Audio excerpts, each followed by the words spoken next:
Assalamualaikum warahmatullahi wabarakatuh. Perkenalkan, nama saya Kasih Suciati, NIM 20233-045. Saya berasal dari Prodi Manajemen Pajak, Fakultas Ekonomi, Universitas Negeri Padang. Baiklah, pada kesempatan kali ini saya akan menjelaskan tentang proses komunikasi di mata kuliah Komunikasi Perpajakan.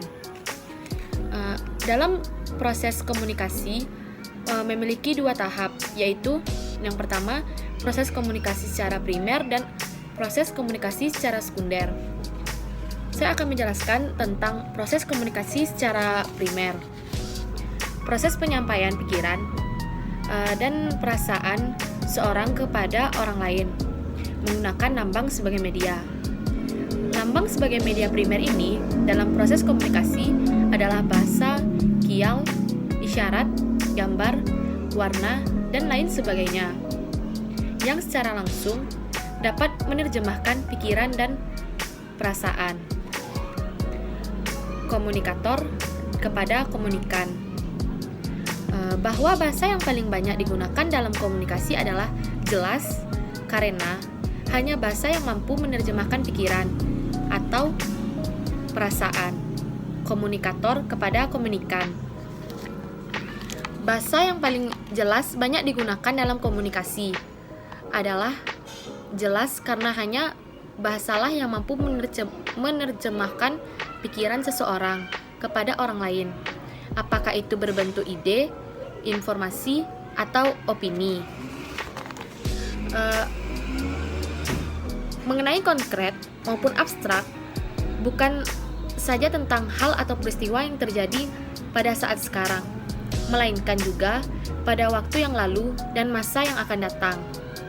Pada tahapan pertama, seseorang komunikator menyaji pesan atau informasi yang akan disampaikan kepada komunikan.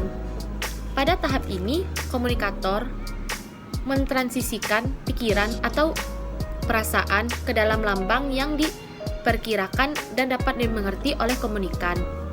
Kemudian, komunikan menyandi pesan atau informasi tersebut, di mana komunikan menafsirkan lambang yang mengandung pikiran atau perasaan komunikan.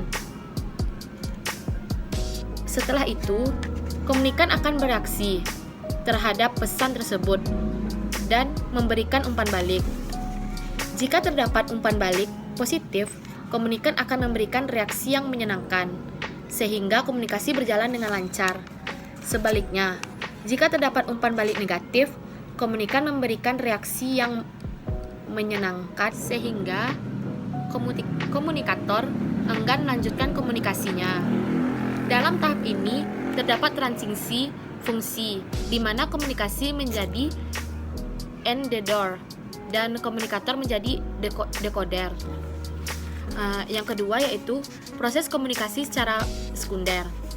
Proses komunikasi ini adalah lanjutan dari proses komunikasi primer, di mana terdapat alat atau sarana sebagai media kedua setelah memakai lambang sebagai media pertama dalam penyampaian pesan oleh seseorang kepada orang lainnya.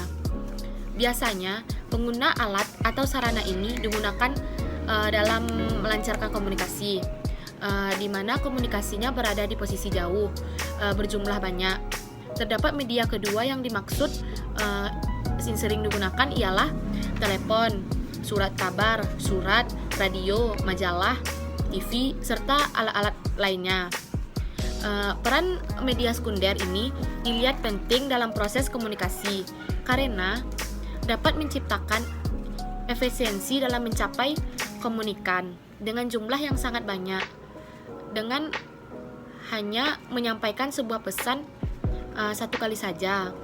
Tetapi kekurangan dari media sekunder ini keefektivitas dan keefisiennya penyebaran pesan-pesan yang bersifat persuasif karena kerangka acuan khalayak yang menjadi sasaran komunikasinya tidak diketahui komunikator dalam prosesnya. Umpan balik tidak berlangsung pada saat itu, yang dalam hal ini disebut umpan balik tertunda. Dalam proses komunikasi secara sekunder dan komunikator harus memperhitungkan ciri-ciri atau sifat-sifat media yang akan digunakan dalam menata lambang-lambang yang akan diformalisikan dan isi pesan komunikasinya. Baiklah, sampai di sini yang dapat saya sampaikan. Saya mohon maaf apabila ada kesalahan kata. Saya tutup dengan wabillahi taufik wal hidayah. Wassalamualaikum warahmatullahi wabarakatuh. Terima kasih.